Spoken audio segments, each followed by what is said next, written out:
רגע. קבלו אותו. הישר מן המושב וממטעי הפפאיות. אחיו הקטן של עופר שכטר. יאיר. סתם, אני צוחק. יש בדיחות על זה. אוקיי, סליחה. אוקיי.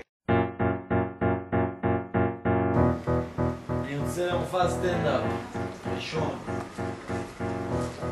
לא יודע. מופע הסטנדאפ הראשון שלך ואולי האחרון. לא, מה פתאום? נראה איך מה קהל מכיר, נראה מה יהיה. ונתקדם משם. Lord God Almighty, let me tell the news. My head got wet in midnight dew. Great God, I've been down on my bending knees, talking to a man from Galilee. My God spoke and he sounds so sweet. I thought I heard the shuffle of angels' feet. טובים במשפחה שלנו, כאילו, מה לעשות? כולם מצליחים. אחותי רופאה, אחותי שנייה וטרינרית, אבא שלי איש עסקים מצליח, אח שלי שחקן קולנוע, ואני, אומרים הוא יהיה כמו אבא שלו. מקריח.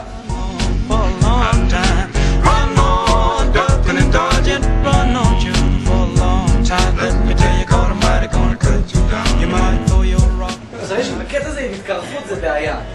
איך שאתה מתחיל להקריח, כאילו בגיל 18 אתה רוצה לזה מה לעשות, אתה רץ לעשות אותם, אתה קונה את הדברים הכי יקרים שיש, שיכולים לעזור, משחות של סידים, שיניים של תאילנדים, מה לא יודע, אתה קונה. קניתי באיזה 300 שקל איזה תכשיר, רצתי הביתה, פלא טכנולוגי, אני פותח את זה, אני קורא את מאחורה. ממריץ זרימת דם ומרחיב כלי דם. שם אהבתי את זה על הזין. עכשיו יש לי זין כמו שדמות בנרי. לא בגודל, בשיער.